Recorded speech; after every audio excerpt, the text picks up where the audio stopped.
in France, in the unoccupied, who, what's the word for it? I'm sorry, sometimes I cannot find the word. Who sabotaged a lot of things. And they had killed some German soldiers. So the Wehrmacht, the German, came to Tulle, and they wanted to, what's the word in French is représailles, but in English it would be, well, they wanted to show the population that they couldn't support the resistance. So they took close to 100 men, maybe 98 or something, and they hanged them on butcher blocks. They all died. Maybe there were a couple who escaped, who went to the hospital. And so they went to the hospital, and my brother didn't have a chance to do anything. He was terrified, and he put an apron because he was always working in the kitchen, and he started working in the kitchen. And a German opened the door, saw him be busy, and left. They caught the other two men in the hall and caught them, and that was it. So after that, my brother decided that he doesn't want to stay anymore. That was like near the end, in 1944. And what he did is told the sisters, I'm not staying any longer. I want to go and join the partisans in the forest, where I could get a gun and at least I could, defend myself. And my other brother eventually followed him too. But in Limoges, they were in lots of trouble, my parents. My mother and father, I have to say something about my father. When he was in Siget as an orphan, because his father died and his mother, he was very resourceful. And eventually his mother sent him to another city when she had another son who was making shoes and boots, custom made. So he learned the trade, and eventually he had come back to Siget, Sighet, which was in Transylvania in the Carpathian Mountains. And eventually, to make it short, he married my mother. She was 17 and he was, I think, 24. Yeah, I have a beautiful picture of them. I'll show you later. So when things got bad in Transylvania, because it was at one time Hungary and then Romania, and under the Romanian there was a lot of anti-Semitism, and most of the men didn't have any future there, so they all emigrated or to Canada or the United States or South America. So when my father, who had his own business making custom-made shoes, and he was doing quite well, but he had built a beautiful house, which I never saw. And at that time, there was, across the bridge, the company Bata, B-A-T-A, I think, who sold ready-made shoes. So at the time, his business faltered because he couldn't possibly compete with that company when the people could go there and choose ready-made shoes at a cheaper price. So he decided to emigrate to France. And before he did that, he went to the French embassy and decided to find out what they needed as workers. And they told him he could learn how to varnish furniture, wooden furniture by hand.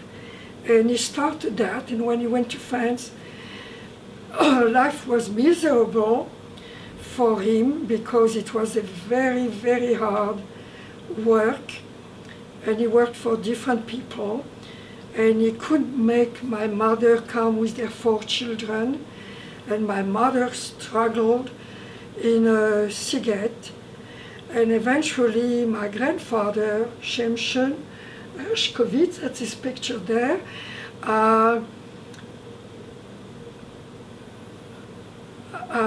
he was deported from Siget in 1944 with the Hungarian. And he told my mother, look, the man cannot live by himself. You better go to France and join your husband. So she didn't even tell him that she came, and she did.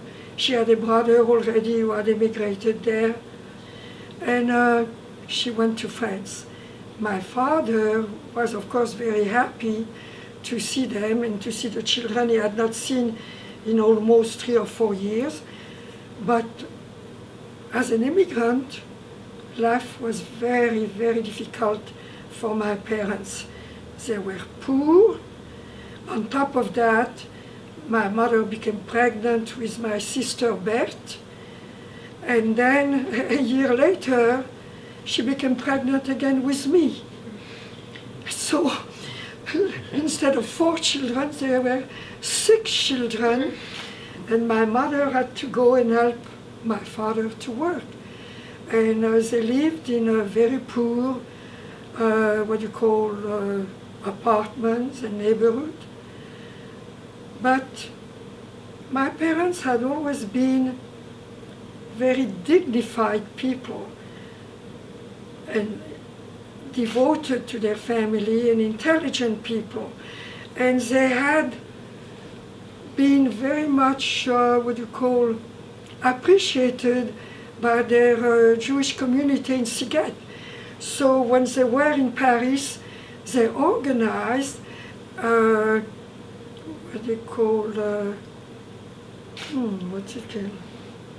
Transylvania Association.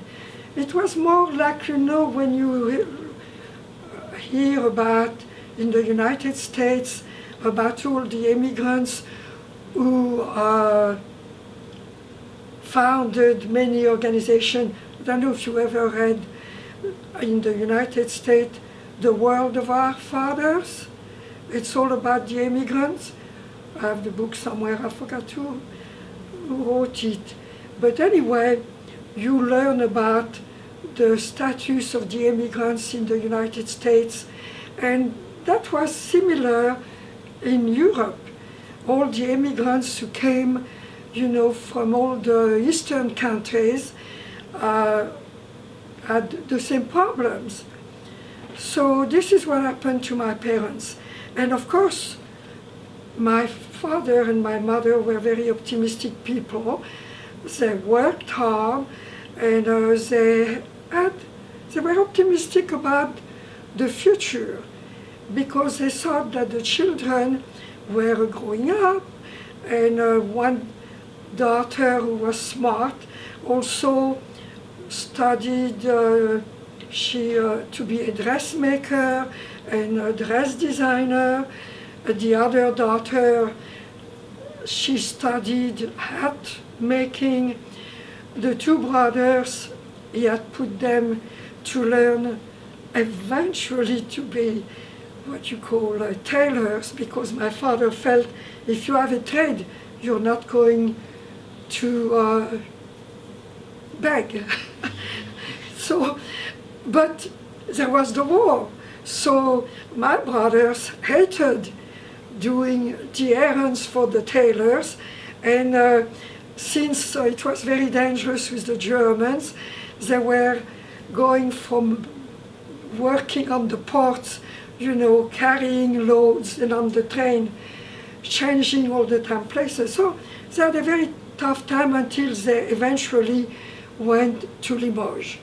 I mean, I introduced to you to tell you what it was really life in Paris. I mean, Paris is a glamorous city, but for immigrants, it is not a panacea. So anyway, what did you want to ask me?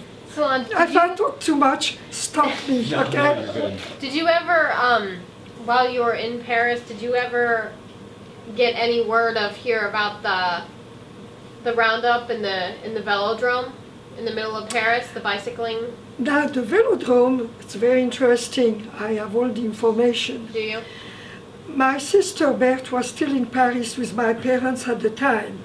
It was in 1942, in July, I think the 16th. Yep. Okay, and I was already maybe in Normandy at the time, so I didn't know, but my sister sent me the information, and then I checked it on the computer, and I got everything, pictures and everything else about that. It seems that the German relied on the French police to arrest the people. They wanted to have a sort of a clean look Right. about themselves.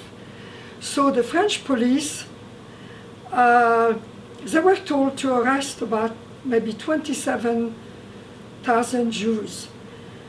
And the French police started going to hospital, theaters, schools, suburbs, apartments, every place. And they were able to arrest about 13,000 people. And some of them were transferred to Drancy, the camp outside of Paris, and the rest, about 13,000, were taken to Le Veldiv, the Velodrome d'Hiver, which was at one time a sports arena. So the accommodations were horrible. I think they only had one doctor and two nurses. There was maybe one bathroom. The people were suffering. You know how an arena of sport, you have steps, and the people were, on top. And some older people who saw what was happening, they decided they didn't want to live. They committed suicide. They threw themselves down. Now, there was maybe one escapee. I have a story somewhere, but I don't remember it very well. Most of them could not escape. And there is, by the way, an excellent movie. I don't know if you saw it. It's called La Rafle,